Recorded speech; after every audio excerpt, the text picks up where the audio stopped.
Hello there. How's it going, everybody? Welcome to another episode of Mix Tank. My name is Mark Abrams, and I'm here on Puremix.com to go over some mixes on our platform called Mix Tank. Mix Tank is like a think tank for your mixes, where all of the Puremix community members chime in, leave comments, and try to help each other out. It's definitely cool, and there's a lot of amazing people on the platform. And not to forget, my guys over here in the chat who are going to help me out today and also leave comments on the mixes that we check out.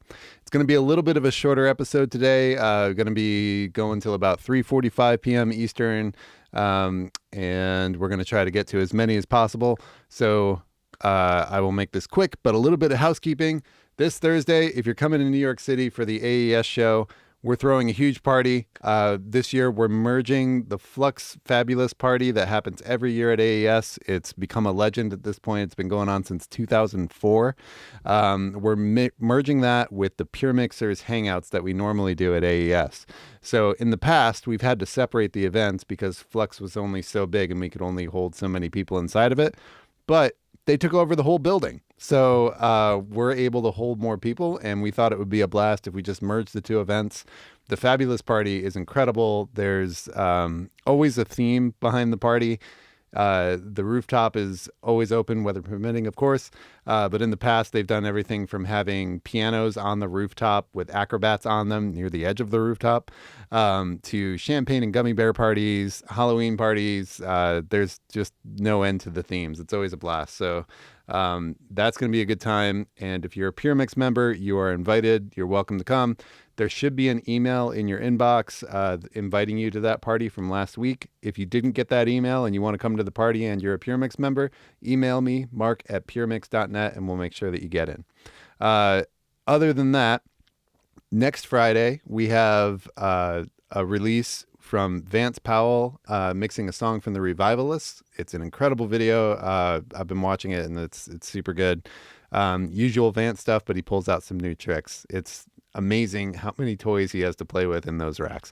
But sooner than that, next Monday, we're going to be having a Q&A with Jesse Ray Ernster. Last Friday, we released a new video with Jesse. He's a new mentor on the platform, and he mixed a song from Doja Cat called Woman. His video is awesome. We reviewed his plugin last week, Vac Attack, which is also incredible. And he'll be on for a Q&A next Monday. So 2:30 p.m. Eastern, tune in for that. So no Mix Tank or the plugin show next week. We're going to be doing a Q&A with Jesse. So gather your questions and watch the video before that. It should be really good. All right, that's enough for me. We got to get to some mixes. Here we go. So I've got Mix Tank pulled up.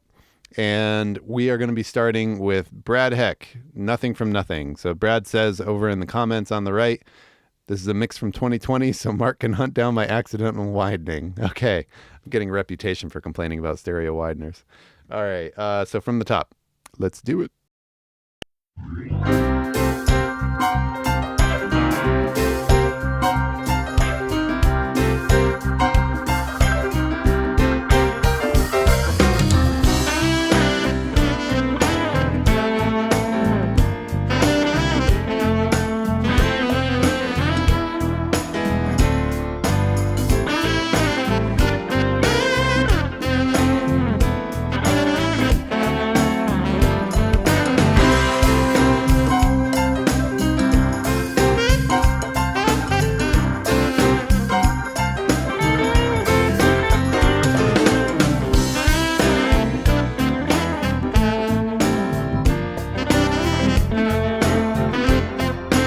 You guys are going to help me out on this one. Sounds good.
Joe says needs more stereo widening.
Brad came out of the gate swinging. Man, that sounds great. No comments on stereo widening, Brad. That's great. Okay, so I want to check a couple spots here, but I do not have much to say. So chat room, you're definitely going to have to help me out. Let me look at a couple spots here.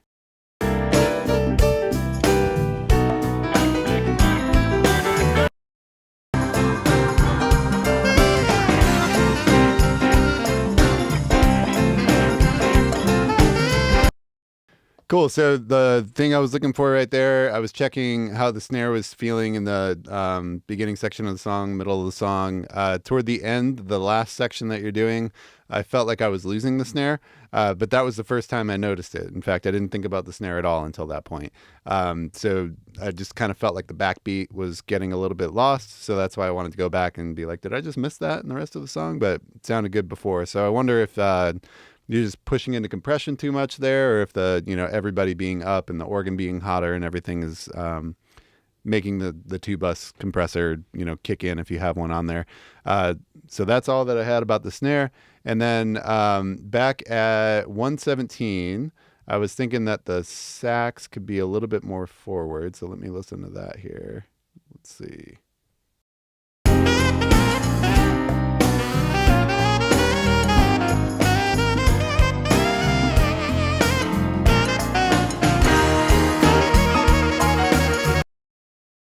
Yeah, so that comment was just that the sax felt like it was a little bit recessed in the mix. It's very smooth, which feels really great, and it's easy to listen to. There's no biting frequencies or anything, but I was wondering if it's so smooth that it's just causing it to not have a little bit more brightness on it, like a little bit more of a spotlight on it. So maybe EQ, maybe volume, maybe it's fine. That could be totally taste.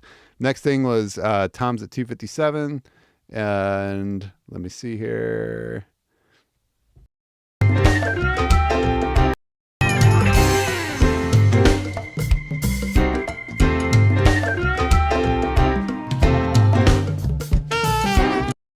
It's pretty awesome that they call attention to themselves. There's a little bit of overtone going on around just above the fundamental, I feel like, where it's just kind of resonating. It's a little bit long, but again, that could be a taste thing. Could also just be if you brought down the volume a little bit, it would be fine, or personal taste, and there's nothing wrong. Last thing I got was that the sax and the guitar felt like they were a little bit on top of each other panning-wise around 315, and that is here.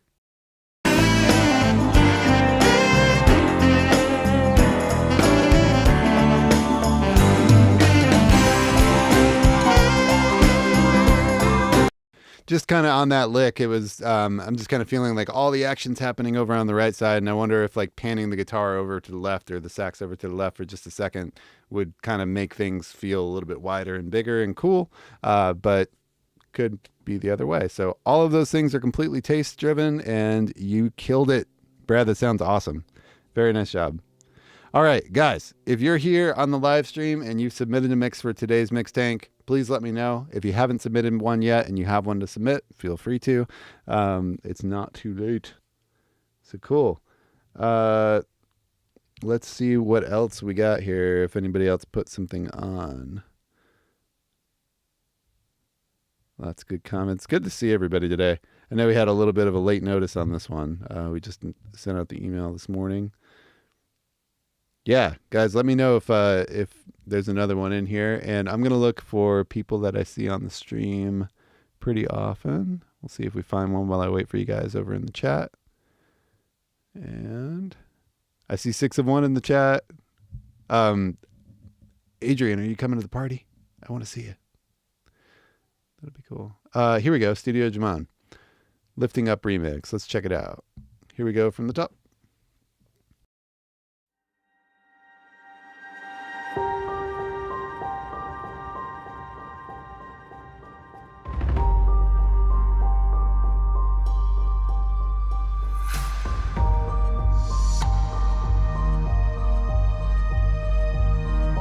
Hey, I see you guys coming in the chat. We'll get to them. Awesome. I see Joe, 3-Chord Joe, Grace from Gadgets, Jeff Kaiser. Cool.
I don't even know if we're going to need to do these anymore if you guys keep doing stuff this good. I mean, what do I have to say? It's awesome. Very good stuff. Awesome job, Mike, as always. This is super cool. So I do have a couple thoughts.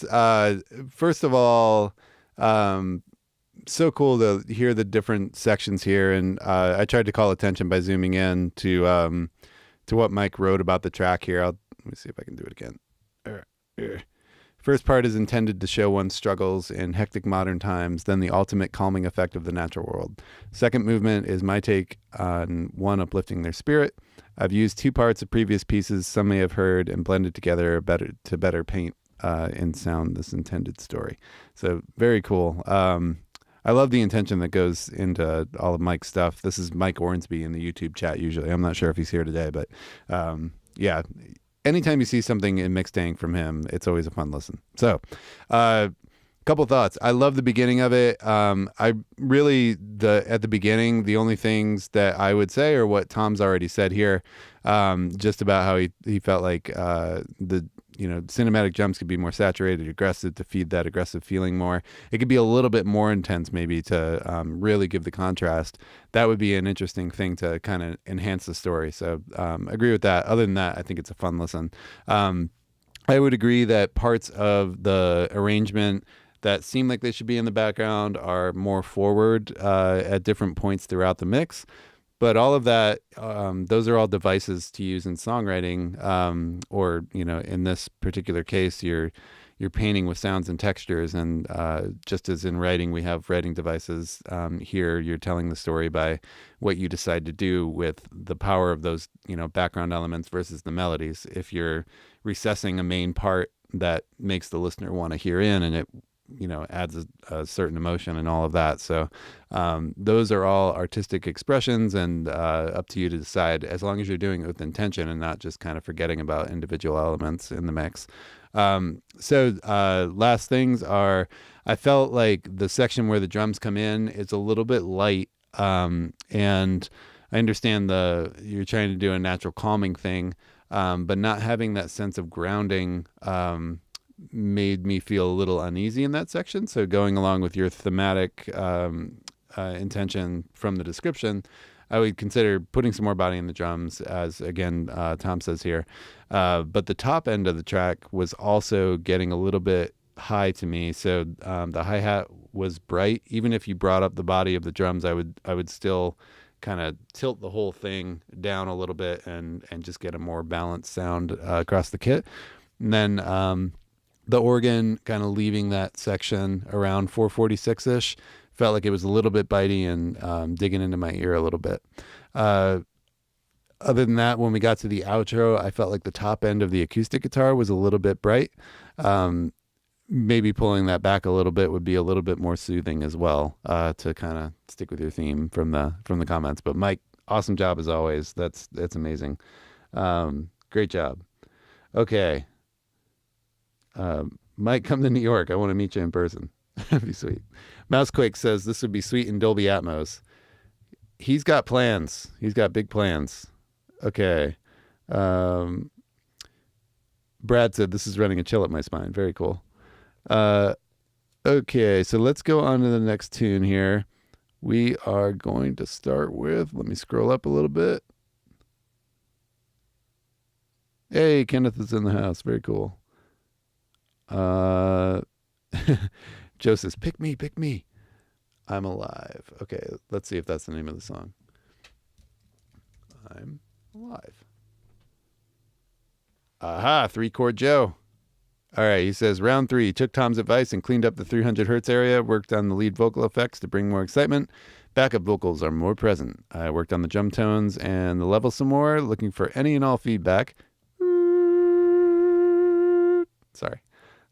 In particular, would like the Tank's thought on whether this delivers on the punch for an 80s vibe song. Here we go.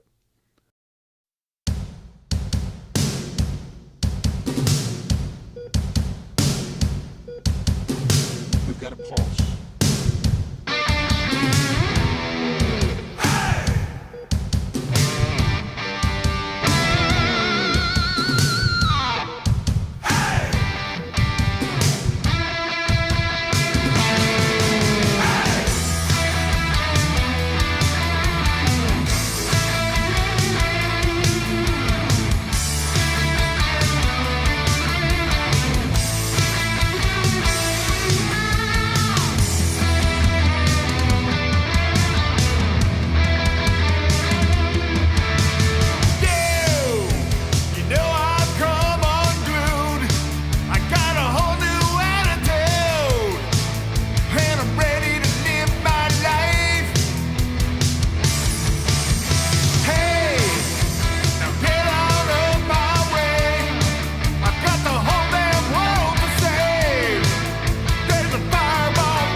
good vibes on Mix Tank today.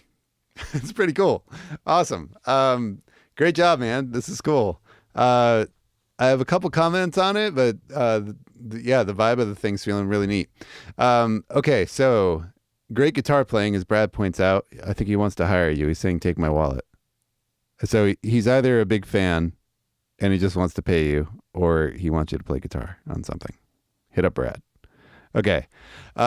So couple things in the overall sound of it. So I'm hearing some stereo widening, and I was toward the end of the track, I was thinking about how we have perceptions of how things sounded in our heads. Like, you're going for an 80s vibe, obviously arena rock kind of thing on this, and I remember those records sounding bigger than life and huge and massive, and like they take up so much space, and like you're in an arena and it's just all around you and wide and all that stuff.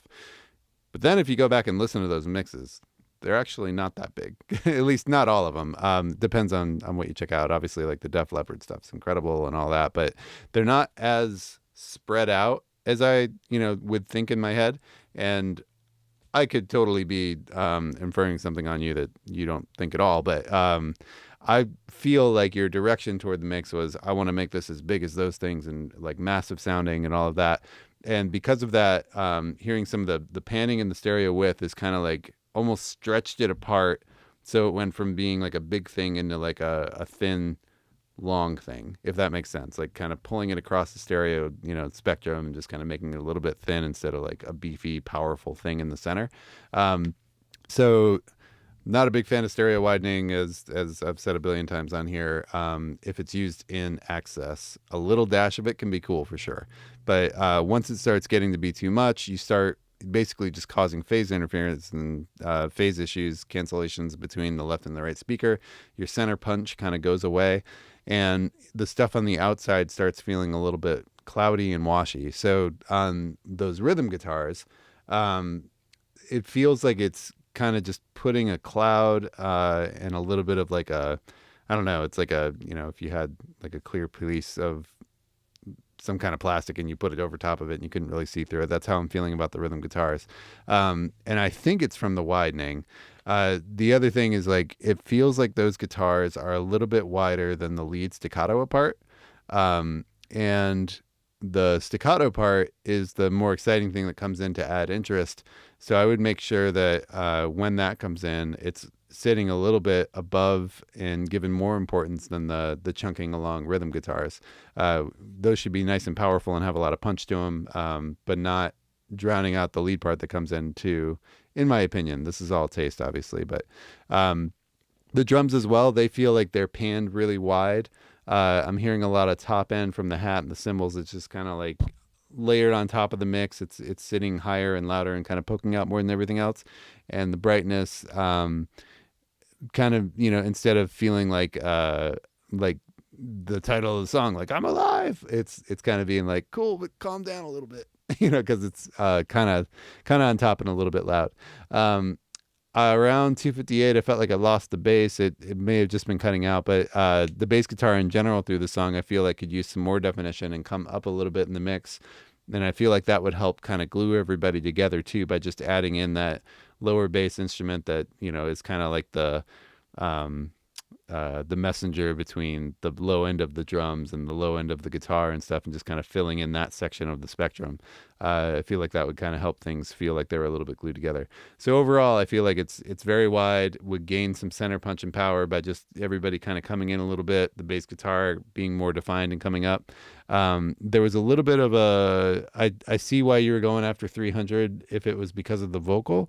I feel like there's something going on in the mids around there, but to me it was like now it's maybe moved, but it feels like it's up around 400-ish. That kind of stuff can happen from too much compression. It can start, kind of making things feel congested and nasally. So parallel compression is your friend.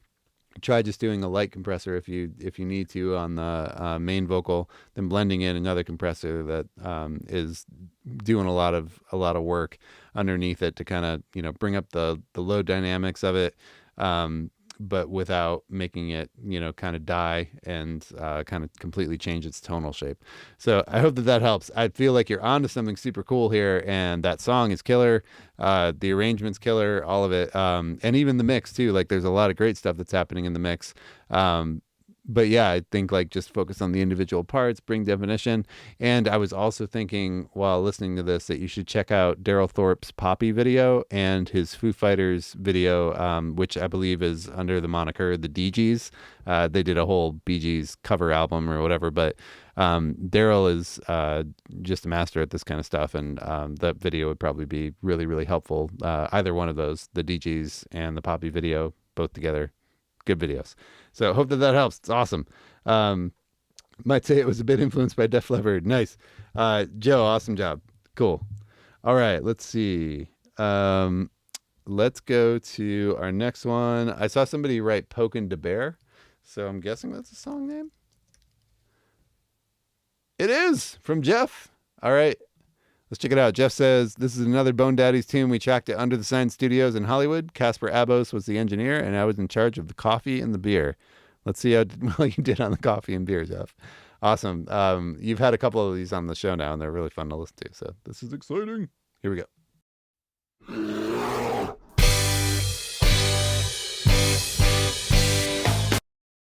Hold on, I made this exact same sound when I woke up this morning.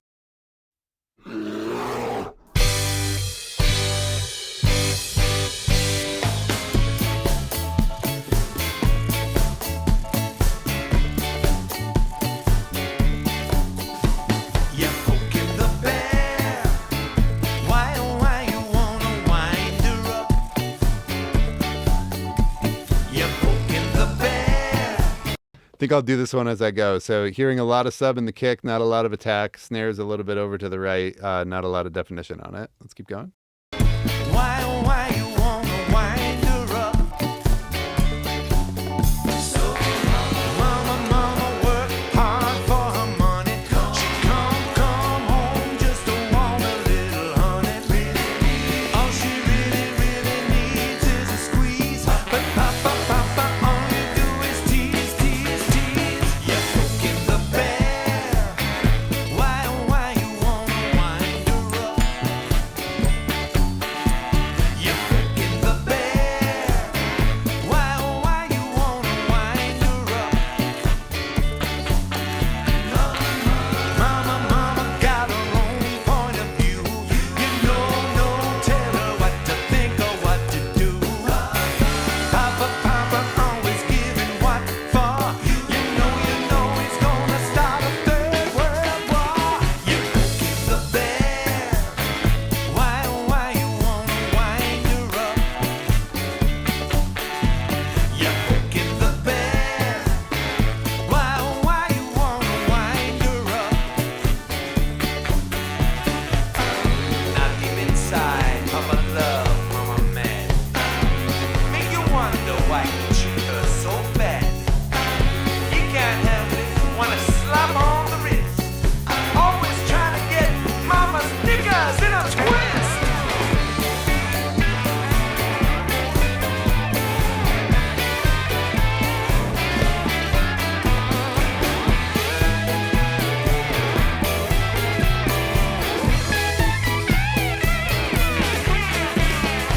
Poking the bear. Why you wanna wind her up?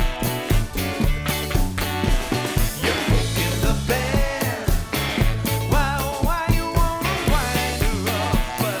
wind her up? I said you're poking the bear. Why? You're poking the bear.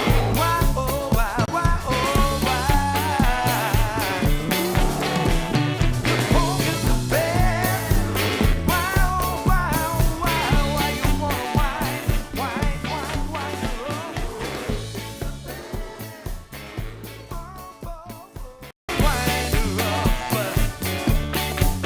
I said you're poking the bear.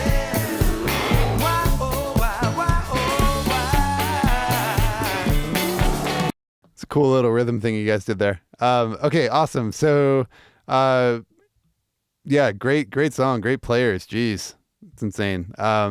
Okay, so Couple comments on it. The drums are there's a lot of sub going on in that kick. As I said, the snare's kind of lost and it's a little bit thin, and the transient of the snare is very sharp, almost like there was a compressor that was just like burying it down and just letting the transient through on there. So I think the drums could use a lot of work.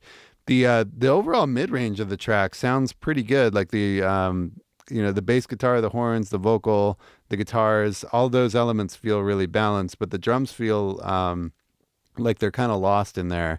And there's, lost, blurry, kind of out of the picture a little bit, just with this rumbling sub coming from the kick drum. So I'd say the drums could use some work, and then the rest of the song is going to be more apparent. The horns that were happening on the left, I did feel like they could use more body and stuff, but it was hard to kind of make, informed decisions about what those want to be without hearing a clearer picture of the rhythm section. Balance wise, it kind of felt like it was all there. It was just, how the drums are is going to inform how the, tone of the saxes and stuff need to be, if there should be more, bottom on that Barry or something like that. So, I hope that is somewhat useful. It sounds like it was tracked really well, just needs a little bit of a look at on the rhythm section, the drums. Once that's kind of in place, it'd be easier to comment more on the mix. But it sounds like it's going to be awesome and super fun. It's very cool. I want to point out, Joe said thanks. See, there's still plenty of reason to have the show. Joe, I got to say too, like it's only super easy to comment on stuff. This is just in particular Joe's track. It's only very easy to comment on stuff when the mix is already kind of on the way there and feels like it has an intention behind it, and it's just about like kind of rounding things out and making them work.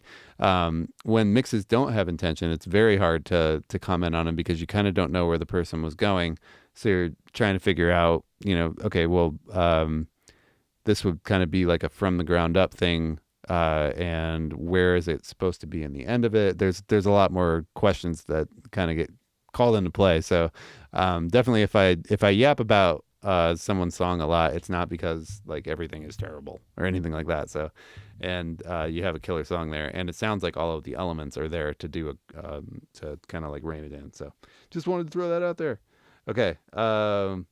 Awesome. Yeah, very, very nice on this one, Jeff. I'd love to hear if you take it further. I'd love to hear another version of it when we come back, which will be in a few weeks. But we'll be back nonetheless. Okay. Let's see. Our next one, I think I saw was, that was the last one that I had grabbed from the chat. Who else has songs? Hit me with some songs. Oh, here we go. On an Island. And what I mean. Let's see. So, On an Island. Let's see if that's a song on Mixed Tank or if I'm reading that wrong.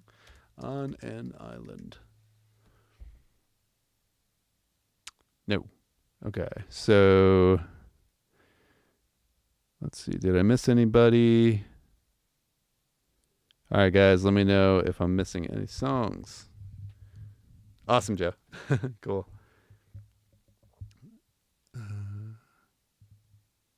Grace from Gadget says intention, eh? I've been hearing about that a lot lately. Where can I get a 6-pack? I don't know. Midnight Blues from Fabricio. Let's see. Midnight Blues. Okay, cool. Here we go.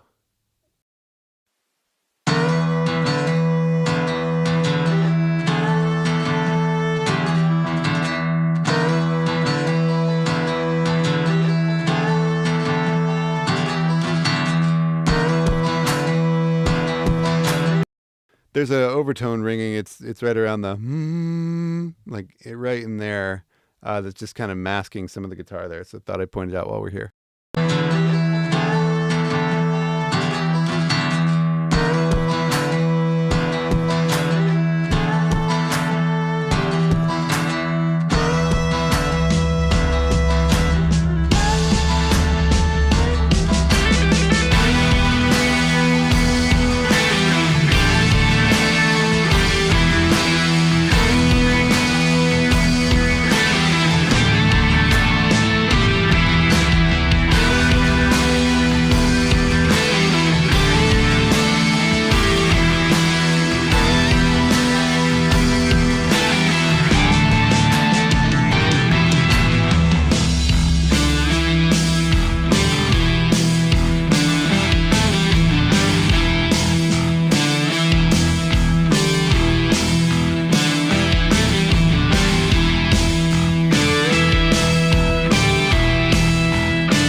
I want to say that that's around 116. It's just kind of persistent throughout the song. Other thoughts up to now, lots of stereo widening happening here, going for a massive sound.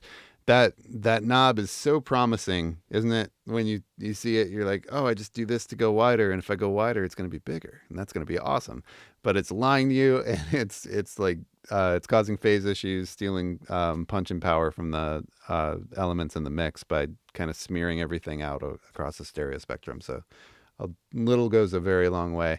The cymbals in that section, when they're hitting, they're just kind of taking over, and that's one of those things where the cymbals are going to tell the listener how loud they want to listen to the track, because they're so up in the mix, and there's so much kind of 3K harsh stuff that can kind of jump out and pelt your ear and just get into that painful range, especially on AirPods. I was going to hold them up, but you know what AirPods look like. The things that everybody has in their ears that they're listening to your music on. I would watch out for that, because they can really pick up that upper mid range, and that makes people want to turn it down. And if they're turning it down, that means that the thing's not going to feel as huge as you want it to for them. So watch out for that balance in upper mid frequencies. The cymbals are a little bright, and I can't hear the backbeat of the snare when they're crashing away. So we'll just listen to a little bit more, and here we go.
Awesome track. That's going to be a lot of fun.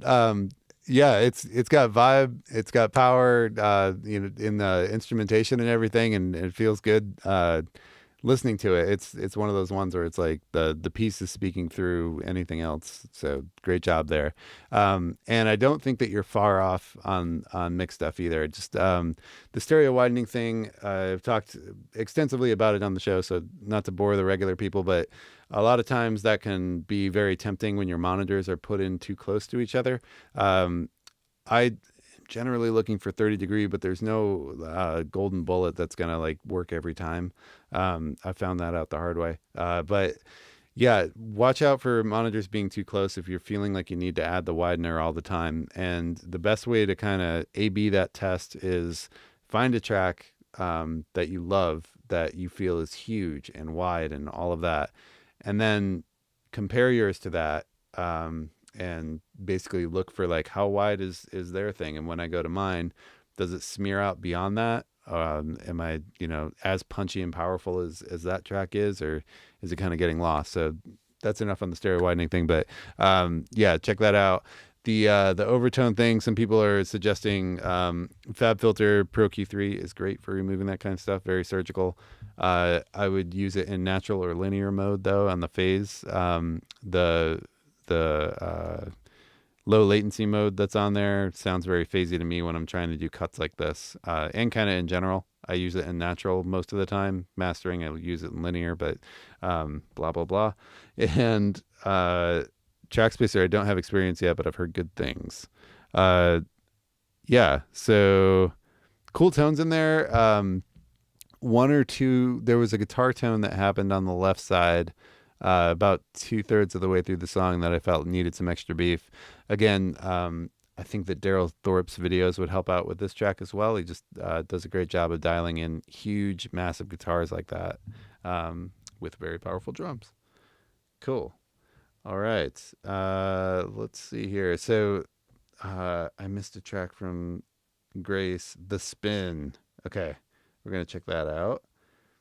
Guys, has anybody else posted tracks? We're getting through it. If I've missed you so far, other than The Spin, which I'm going to pull up, if I haven't listened to your track yet, let me know. And we'll get to it. We got about 20 more minutes here. So The Spin. Let's see what we got.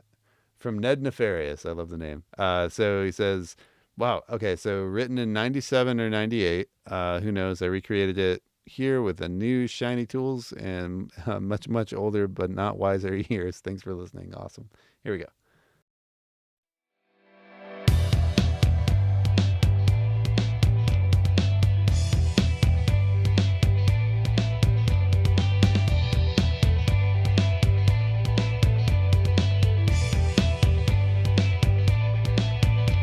It's something we should know by now.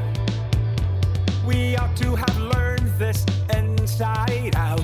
In this silence brought on by fear, knowing what I say is not what you hear. It's something we can't do alone, tearing the walls down stone by stone. When part of me has been revealed, comes the knife, my fate is sealed. Hearing some artifacts on the vocal kind of right in here. I think it's tuning stuff. When part of me has been revealed, comes the knife, my fate is sealed. Yeah, so Melodyne or whatever you're using there is just kind of making it a little bit garbly. And watch out for overtuning the modulation on notes too, because it can give it that straight sounding auto-tune effect versus being a little bit more natural thing. If you guys are Puremix members, you have access to Melodyne Essentials in your Puremix account too, in case you were using like auto-tune or something. Sometimes you can use Melodyne to get more natural sounds. So here we go.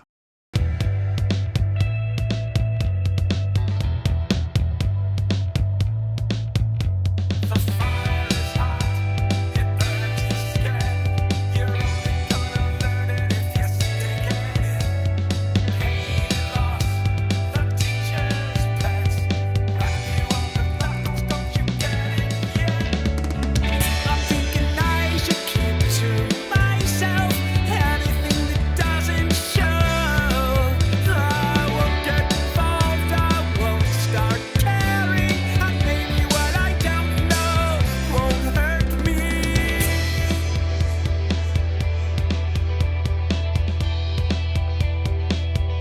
Just to comment as I go, some of the crashes in there jumped out and out of the speakers a little bit to me. There was almost like a shaker sound that did that as well.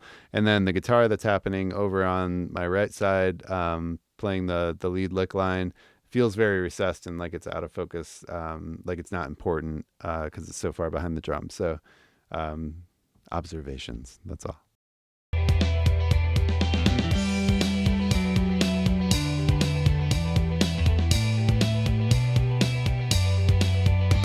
It's something we should know by now.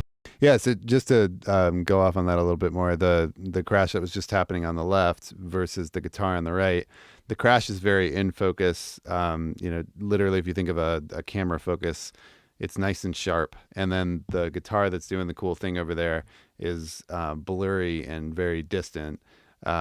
but it's much more interesting, in my opinion, than the crash cymbal that's just doing the quarters over on the left. So that's something I've talked again about a lot on the show, is just the sense of depth in your recording. Easier to hear on stereo speakers, but center punch is kick, snare, bass, vocal. All those main elements of the song are happening right up the middle.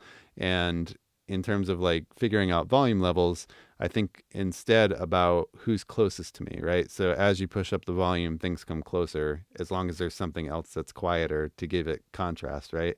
Otherwise, the volume's just kind of going up. But like in photography, if you think of depth of field, kind of deciding like, okay, well, who's the star? Should they be in front or should they be behind something? And the cases that I've given before are, if you think about like a Foo Fighters track, or definitely a Foo Fighters track. Most of the recent records feel like this.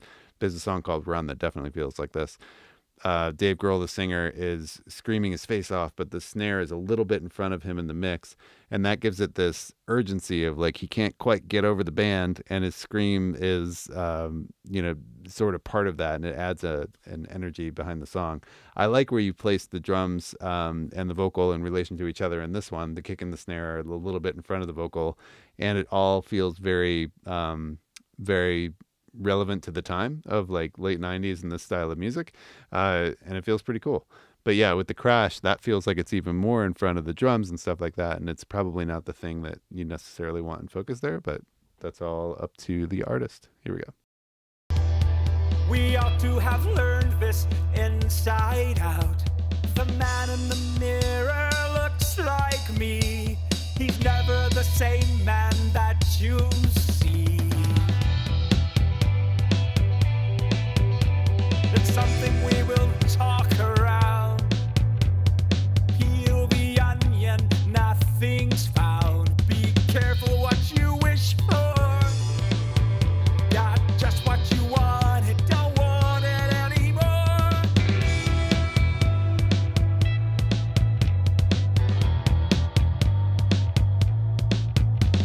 I was there, I heard it too.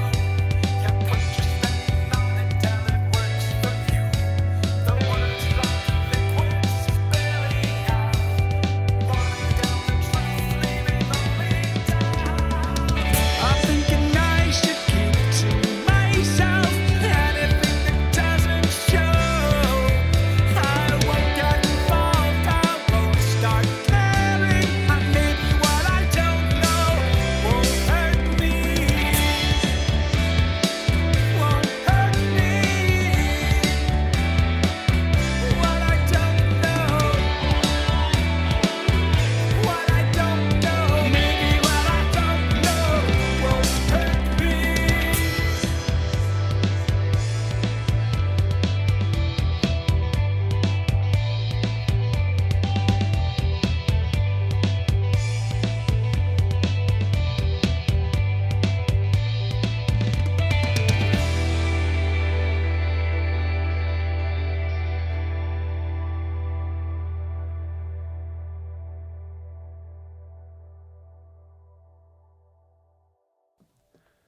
Awesome, Ned / Grace in the YouTube chat. Yeah, so there were some comments about like maybe a little bit of closer together balance between the kick and the snare. That could be cool. And then somebody said use a Morrissey track for reference, or maybe use the Morrissey or Pet Shop Boys for a reference track, because it has that vibe, from Stephen Leon Music. Yeah, definitely. Like again, finding references is a really useful thing. Especially when you're getting started with some of the stuff. So you said like recreated here with shiny new tools. That can be a whole thing of confusion and getting lost in there. So reference tracks can be really, really handy as you're trying to sort through this stuff, and you compare your sounds to other ones that you love and try to figure out, okay, why do their drums sound great? And then that starts you down the rabbit hole to sorting it all out and everything. Kind of obvious, I guess, but yeah. I think you're on the way to something really cool. I love the vibe of that track, and I want to hear more bottom in the bass drum and stuff like that. But again, it is like also making me think of those records. And if you go back and listen to them, I don't think that they're full of low end. But yeah, check out some references, and it feels good. The vibe overall is really, really awesome. And I like the bass tone. I thought that was pretty cool in there. So nice job. Awesome. Guys, let me know if I've missed anybody. And in the meantime, I'm going to click on Idea 1 by the Town Heroes. Let's see what we got here. Let's check this out. And if I see somebody in the chat, we'll switch over. Here we go.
Okay, so I'm gonna skip around because I just saw 2 more songs get posted, and I'm gonna try and get to them. We got to be done by in 10 minutes here, so let me just check out a couple more spots.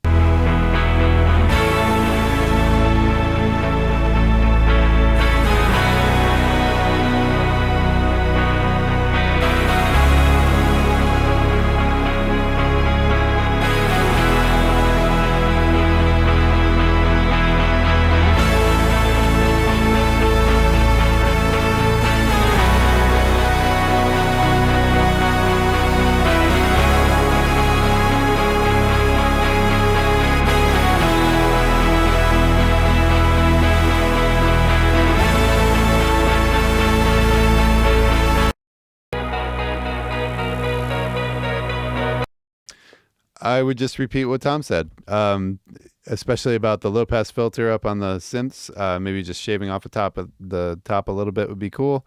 Sharing a common space would be good. And what he said about cleaning up the guitars in the 200, 300 area.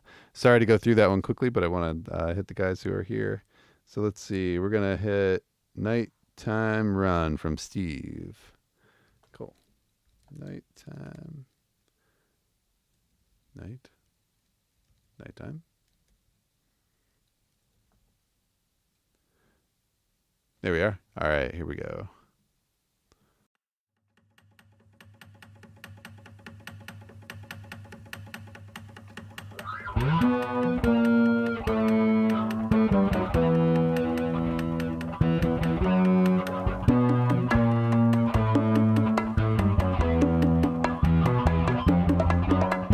There's a teasing glow up in the air. Should we venture closer?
commenting up to there. So I love this style. It's reminding me Frank Zappa vibes. The vocals feel a bit overcompressed to me. There's a lot of like low stuff coming up at the beginning of your notes and that kind of stuff, like leading into those lines. I know that was a great interpretation of that, but the drums feel a little diffuse to me. We'll keep going here. What he's saying about not what Adam is saying here about not understanding where the listener should orient themselves. I feel like some of that is in the style of the music, and you're not necessarily trying to stay focused here. So it's hard to comment on. This is again like trying to figure out the intention thing. I would agree with that, other than it feels like the arrangement wants to be confusing. So let's just keep listening and see if something else comes up. Drown out all the noise in a cluttered mind and reclaiming joys from the daily grind. Waited at the setting sun, evaded all the heat, free to take on the time run and open every dream.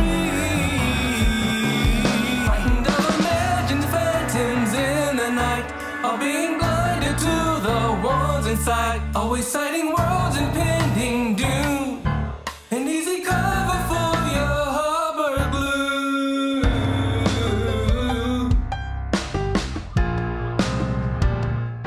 Frightened of imagined phantoms in the night, or being blinded to the ones inside. It's never ending urge to What sorry to stop. What I think he means, you guys are talking about the snare in your comments here. Not on YouTube, but on Mixtank. So he said, I changed my snare to a different one and gave it a little more in the 100 to 250 range. I'm actually hearing compression causing that issue. So it's just kind of smacked down. The transient's kind of escaping there, but I think that the compression is not helping your cause there for a great snare tone. police, obliged to the process of release. But I'm from the gleam of blue and red, in signal of routine I've learned to dread.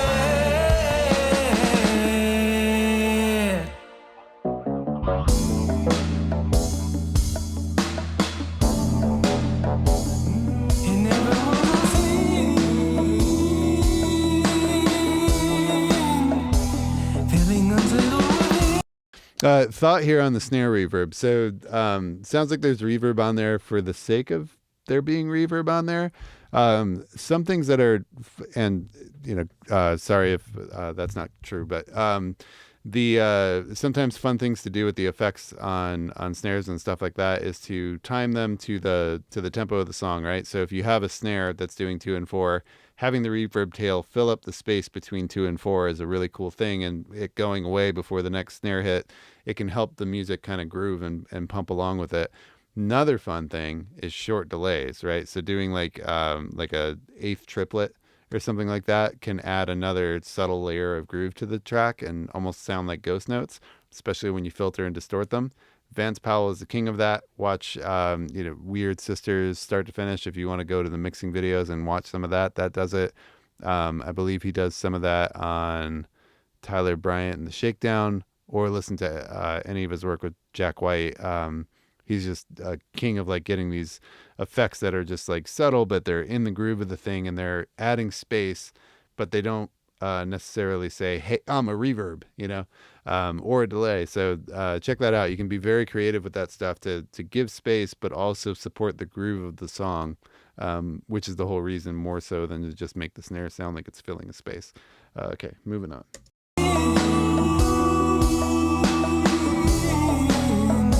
All this need to feel the wind, rushing past your skin.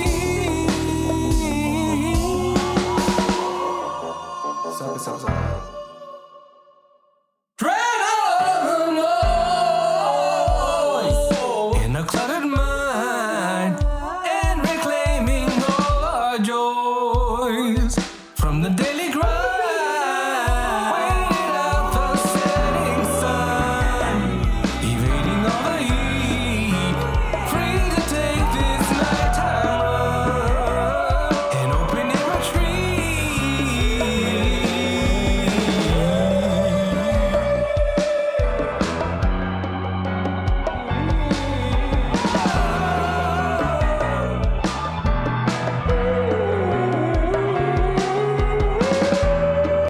Okay, Steven, I'm gonna throw out a suggestion for this. You put so much intention into the composition. That's my favorite word today and usually, but you put so much into the composition of it, and there's just incredible parts all happening. This is really, really well done for the style, in my opinion. I love the Zappa type stuff, and this is right up that alley. As Six of One says in the chat, definitely have to listen with the Zappa mindset. The rules are different, and there aren't many. There may not be any. No, there's some, but there's definitely some in that it has to sound crazy. So I would do this as an exercise, and I want you to take all of the thoughts about things in the 100 to 250 hertz range and the vocals being too compressed and the reverb thing somewhat that I said, take the pressure off of it and clear the session out of any processing that's not essential to the part. So stuff that would be essential to the part is anything you use to create the tone of the instrument, not things that you use to make the instrument sit with inside of the mix, right? Any time-based effects or any of that stuff that you used as like, I'm doing this because I think I should do this for the mix. Take all that stuff out of the song. Start making the balance. Take off the compressors on the vocal too. Make the balance off of the key elements of the song. So bring up, there should be 2 to 4 elements that would make up this track. If you brought the faders up and let it play through, it would make sense to the original composition and structure of the song. From there, make that sound great, and then start bringing in things, but just have fun with it and think of it like a free canvas painting that nobody will ever see, and you're just having a great time with it.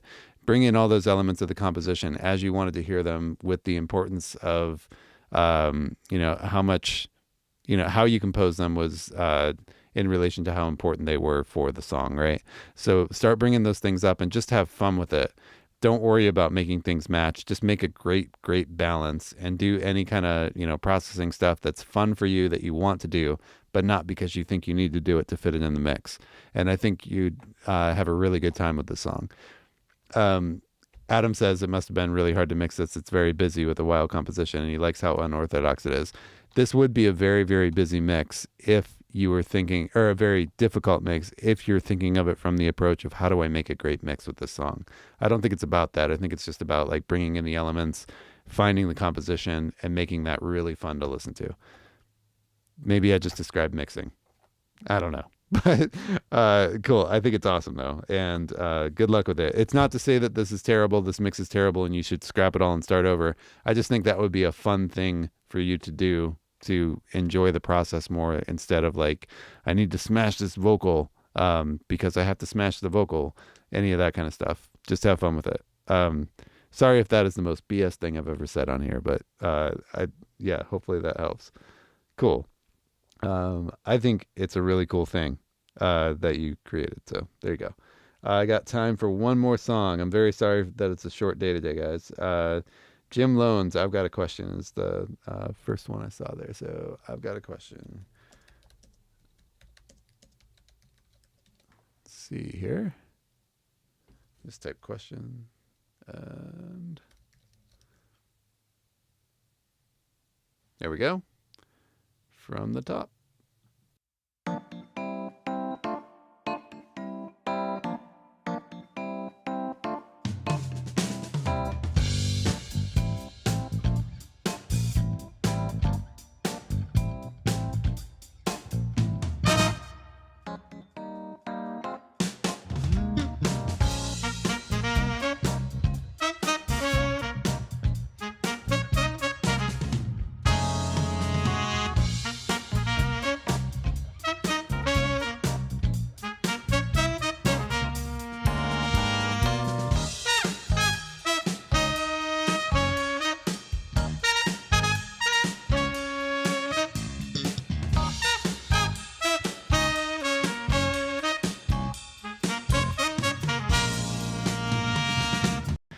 This is awesome. I'm going to comment as I'm going here. I agree with Tom about the boominess in the 80 to 120 hertz area between the kick and the bass. I also feel like they're getting glued together there, so I'd be careful about pulling too much of that out.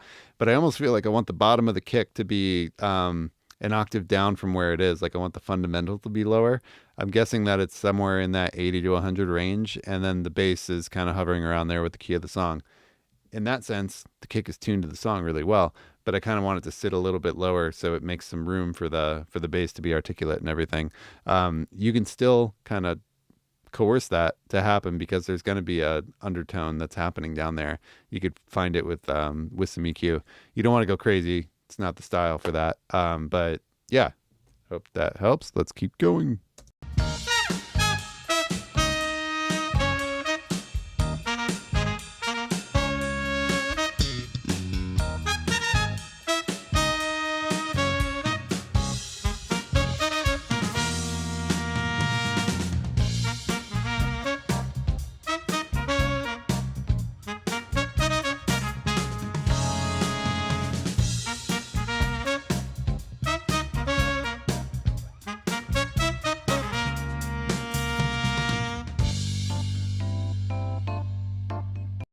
Jim, on the bass thing, you say in the description, you guys were saying the bass was too loud before, and you tweaked it for this mix. I think you did a great job of balancing the kick and the bass. To be clear about that, now I think it's just about shaping the EQ to give them their own space a little bit. But I do think that the balance is really good. All of that could change if you start playing with EQ, obviously, especially if you're messing with the fundamental of the note. But yeah, you accomplished your goal. I just wanted to point that out. The next thing I wanted to say was I'm feeling like the sounds on this could use a little bit more character as a whole, like individual instruments, not as a whole, looking at the entire two mix, but specifically going into, say, the snare drum. I'm going to throw out an example, 1073 EQ plugin. I like the UA one. There's a billion out there. If you crank up the input on that thing, the mic input or go with the line thing, you'll start to get a saturation from it. So a lot of times if something feels kind of vanilla, or sometimes you use the phrase like I could have got that sound at Guitar Center, I'll push up, drive the input of the preamp to the point of distorting, and then maybe you got to go back a click. It's up to the dealer's choice there, but I'll get it up to the point where I'm getting some harmonics to pop out of the sound, and then I'll just back the fader down, balance it back in, just to kind of add some texture to it. I'm not looking to blow up the sound or saying distort your jazz record totally, just a little bit.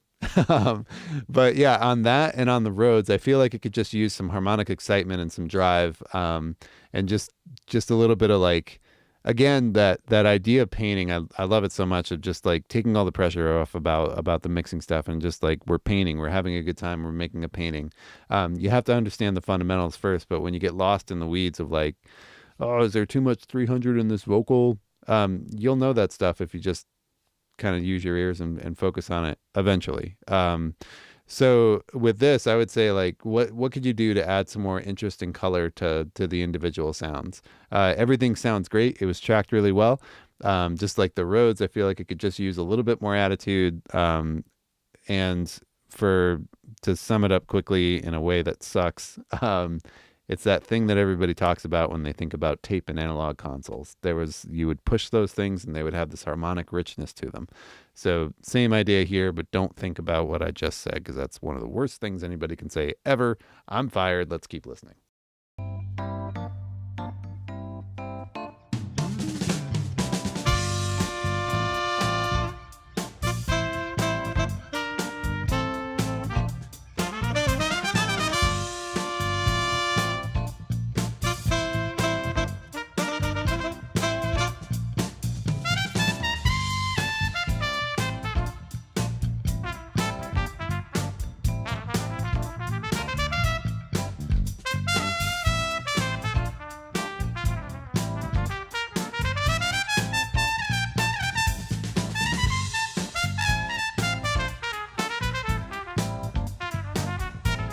Oh, that's funny. You guys were talking about saturation too.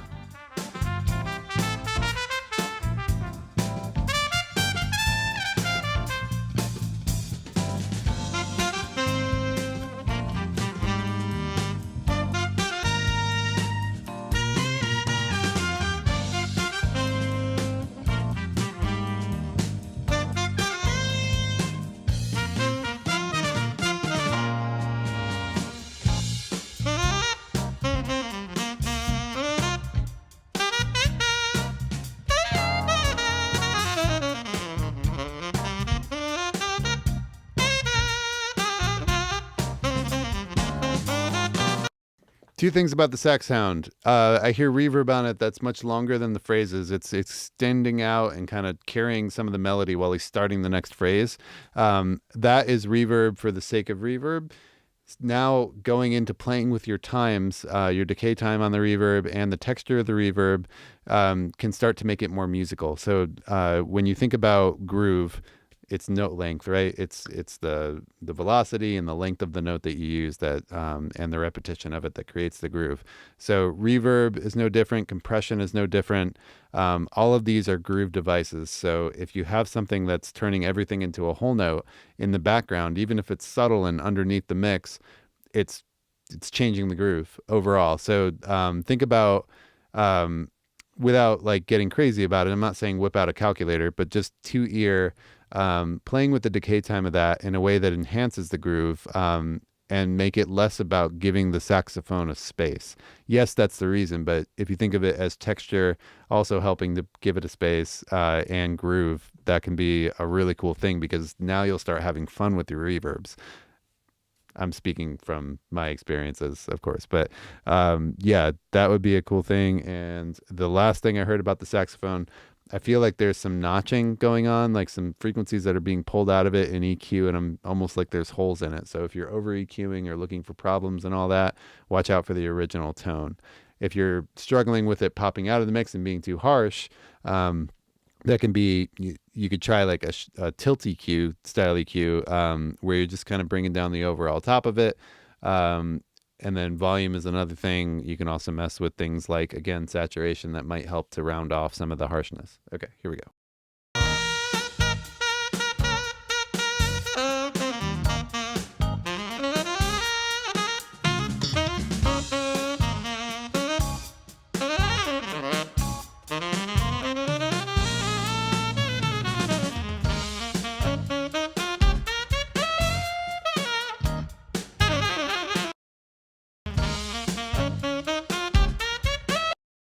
It's almost like there's a kick sample that jumps out of the mix right there. Just one loud boom.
Jim, that's awesome.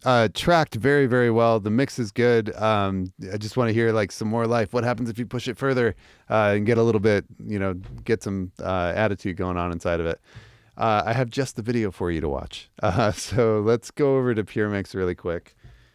And the video I'm going to turn you on to is this little band who likes horns called Snarky Puppy. And we have a start to finish series with them on the site that you may have already seen, but it says Live to Atmos or from Live to Atmos. So this starts off with the recording process of Snarky Puppy's Empire Central, goes to the stereo mix, and then they do the Atmos mix at the end. But you could just skip to the mixing chapters if you want to, if you don't want to watch all the tracking and everything.